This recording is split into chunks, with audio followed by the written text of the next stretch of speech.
या देवी सर्वभूतेषु शक्तिरूपेण संस्था नमस्तस्यै नमस्तस्यै नमस्तस्यै नमो नमः। या देवी सर्वभूतेषु मां सिद्धिदात्रीरूपेण संस्था नमस्तस्यै नमस्तस्यै नमस्तस्यै नमो नमः।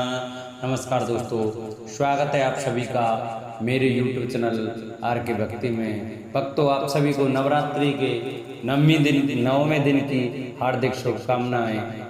भक्तों, आज की कथा में हम आपको माँ सिद्धिदात्री की व्रत कथा सुनाएंगे। कृपया उसे सभी भक्तजन श्रद्धा भाव और प्रसन्न चित्त मन से सुने, क्योंकि माँ शेरावाली की कथा नवरात्रि के दिनों में अगर हम सुनते हैं तो माँ शेरावाली हमारी सभी मनोकामनाएं पूरी करती हैं और हमारे सभी कष्टों को दूर करती हैं। तो आइए भक्तों, हम अपनी कथा को प्रारंभ करते हैं। उससे पहले जिन भक्तों ने अभी तक हमारे चैनल को सब्सक्राइब नहीं किया, वो हमारे चैनल को सब्सक्राइब करें, वीडियो को लाइक करें और कमेंट में जय माँ सिद्धिदात्री अवश्य लिखें।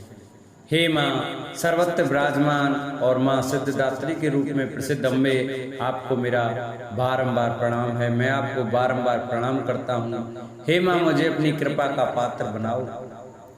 ये सभी प्रकार की सिद्धियों को देने वाली हैं। नवरात्रि पूजन के 9वें दिन इनकी उपासना की जाती है। इस दिन शास्त्रीय विधि विधान और पूर्ण निष्ठा के साथ साधना करने वाले साधक को सभी सिद्धियों की प्राप्ति हो जाती है।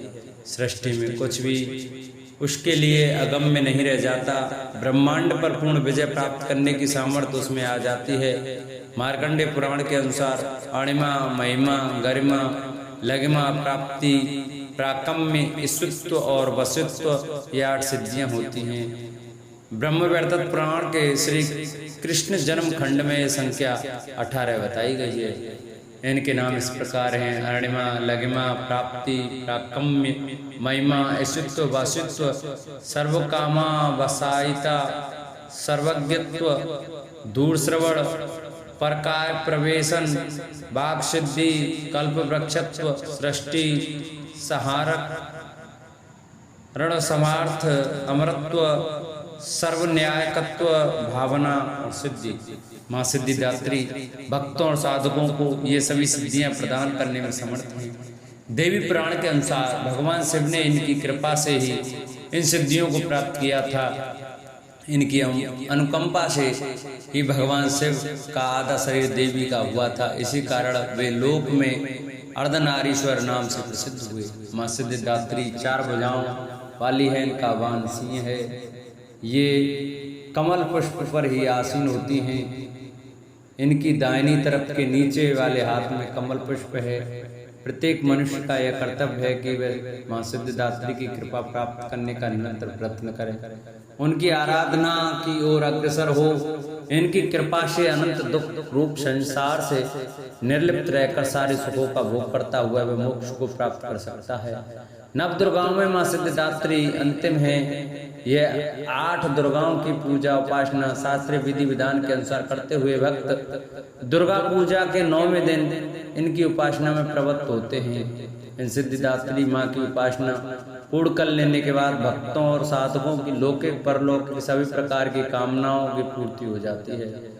सिद्धिदात्री माँ के कृपा पात्र भक्त के भीतर कोई ऐसी कामना शेष बचती ही नहीं जिसे वह पूर्ण करना चाहें। वह सभी सांसारिक इच्छाओं, आवश्यकताओं और स्पृहाओं के ऊपर उठकर मानसिक रूप से माँ भगवती के दिव्य लोकों में विचरण करता हुआ उनके कृपा रस पीयूष का निरंतर पान करता हुआ विषय भोग शून्य हो जाता है। माँ भगवती का परम सानिध्य ही उसका सर्वस्व हो जाता है। इस परम पद को पाने के बाद उसे अन्य किसी भी वस्तु की आवश्यकता नहीं रह जाती।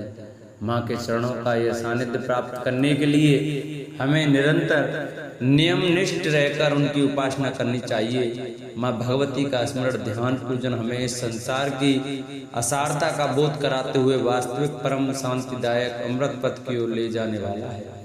इनकी आराधना से जातक को अणिमा, लधिमा, प्राप्ति, प्राकम्य, महिमा, ईश्वरत्व, सर्वकामा वसायिता, दूरश्रवण, परकामा प्रवेश, वाक् सिद्ध, अमृतत्व, भावना सिद्धि आदि समस्त सिद्धियां नवनिधियों की प्राप्ति होती है। आज के युग में इतना कठिन तप तो कोई नहीं कर सकता, लेकिन अपनी शक्ति अनुसार जब तप पूजा अर्चना कर कुछ तो माँ की कृपा का पात्र बनता ही है।